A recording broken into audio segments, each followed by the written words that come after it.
नमस्ते। मैं मूलीबेन ब्रह्मक्षत्रिय आपके अपने चैनल मूलीबेन मीडिया नेटवर्क में आप सबका स्वागत करती हूँ। आपने इस चैनल को अभी तक सब्सक्राइब नहीं किया है तो अवश्य ही कर दीजिए। आज हम कुल देवी और देवता अगर हमारे रुष्ट हो जाए तो उनको कैसे मनाना है उसके बारे में जानकारी प्राप्त करेंगे।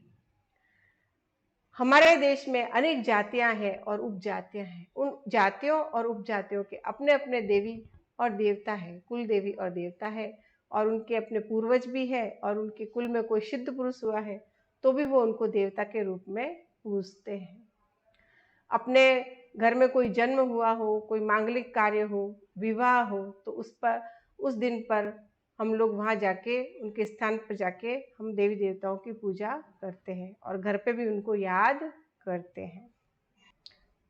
हमारे खानदान के, हमारे कुल के पूर्वजों ने कोई उपयुक्त देवी और देवता का चुनाव करके उन्हें पूजित करना शुरू किया था।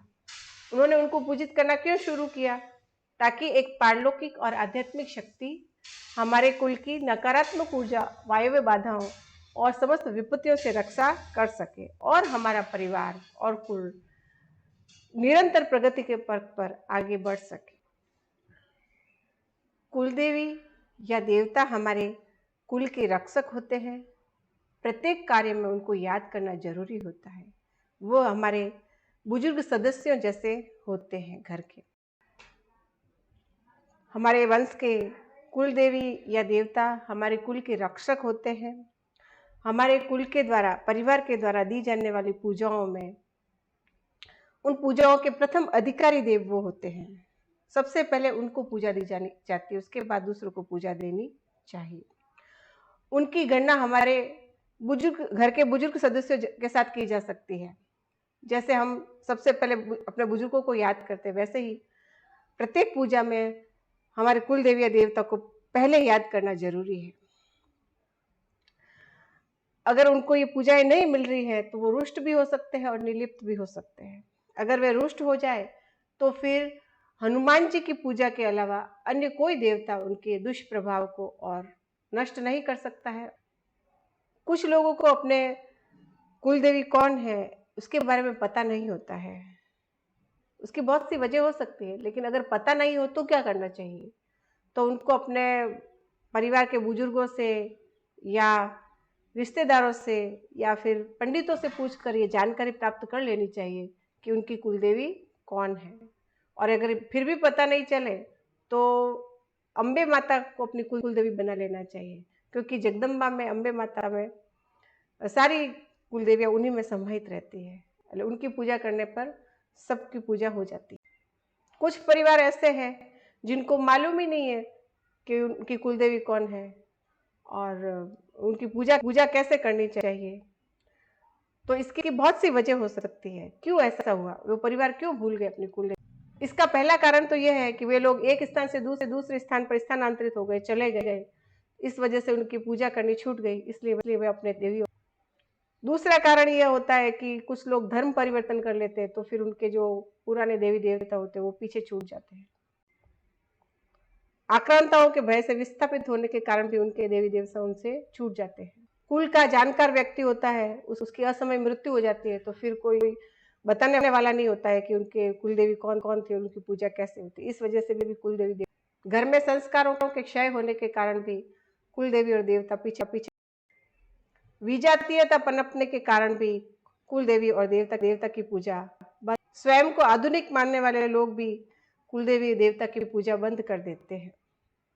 हर बात में वैज्ञानिकता खोजने वाले लोग भी कुल देवी देवता को नहीं मानते हैं और अपने आधुनिक ज्ञान के गर्व में भी अपनी परंपराएं छोड़ देते हैं और कुल देवी की पूजा नहीं करते हैं। यह सब ढकोसला है, अंधविश्वास है। पुराने लोग कुछ भी नहीं जानते हैं, हम सब समझते हैं, ऐसा समझते हैं और पूजा बंद कर देते हैं। वर्तमान में अगर अच्छी स्थिति चल रही है तो भी लोग देवी देवताओं को भूल जाते हैं। इन सभी कारणों से लोग अपने देवी देवताओं को भूल जाते हैं और उनकी पूजा छोड़ देते हैं। कुछ लोग ऐसे भी हैं जो शहरों में जाकर बस गए हैं और अपनी पुरानी परंपराओं से कट गए हैं और आधुनिक जिंदगी को अपना लिया है। ये लोग भी अपने देवी देवता की पूजा को भूल गए हैं। देवी देवताओं की पूजा छोड़ने के बाद कुछ समय तक तो कोई खास परिवर्तन नहीं आता है, परंतु समय जाने के बाद विपत्तियां आनी शुरू हो जाती है, उन्नति रुकने लगती है और पीढ़ियां अपेक्षित उन्नति नहीं कर पाती है। घर में संस्कारों का क्षय होने लगता है, नैतिक पतन होने लगता है, कलह होने लगता है, उपद्रव होने लगता है और अशांति शुरू हो जाती है। तब समझ लेना चाहिए कि हमारे पर कुलदेवी माता रुष्ट हो गई है। हमारे कुलदेवी या देवता हमारे परिवार की नकारात्मक ऊर्जा से रक्षा करते हैं, विपत्तियों से रक्षा करते हैं और हमारे परिवार का सुरक्षा चक्र होते हैं। हम यदि अपने घर में किसी इष्ट देवता की पूजा कर रहे हैं तो उन इष्ट देवता तक हमारी पूजा को हमारे कुल देवता पहुंचाते हैं, वो बीच में मीडिएटर बनते हैं, सेतु का कार्य करते हैं।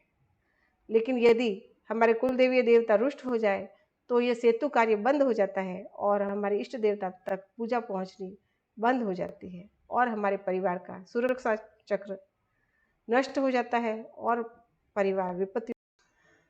हमें अपने देवी देवताओं को नहीं भूलना चाहिए और अपने कुल देवी देवता को भी कभी नहीं भूलना चाहिए। और जब सामूहिक रूप से कहीं भी कुलदेवी माता की पूजा हो रही तो हमें वहाँ पर अवश्य ही जाना चाहिए और माता की पूजा करनी चाहिए। अगर उनको जन्म के समय पर, घर के प्रवेश के समय पर, विवाह के समय पर या मांगलिक कार्यों में उनको अवश्य सबसे पहले याद करना चाहिए। अगर ये पूजाएं उनको मिलना बंद हो जाए तो वे हमसे रूठ जाते हैं और नाराज हो जाते हैं। तो अगर वो नाराज भी हो जाए और हमारा परिवार विपत्ति से घिर भी जाए तो भी डरने की कोई आवश्यकता नहीं है। तब हनुमान जी की शरण में जाना चाहिए, तो वे हमारे इन रूठे हुए देवी देवता की प्रभाव को कम कर देते हैं और उनको मना लेते हैं और सारी समस्या ठीक हो सकती है। और अगर किसी को अपनी कुलदेवी के बारे में पता नहीं हो, कुल देवता के बारे में पता नहीं हो, तो भी अम्बे माता को, जगदम्बा माता को अपनी कुलदेवी बना लेना चाहिए, क्योंकि उनमें सभी देवता देवी देवियाँ उनमें निवास करते हैं। इस प्रकार अपनी समस्याओं का समाधान कर सकते हैं। इस प्रकार हमें अपने देवी देवताओं को समय समय पर याद करना चाहिए, उनको पूजाएं प्रदान करते रहना चाहिए ताकि हमारे परिवार की उन्नति होती रहे और हम प्रगति के पथ पर। एक बार फिर से माँ हिंगलाज को याद कर लेते हैं। उपजावनी खपावनी विषम भरी बड़ राय, जय हिंगोल जग पावनी, महादेवी महामाई।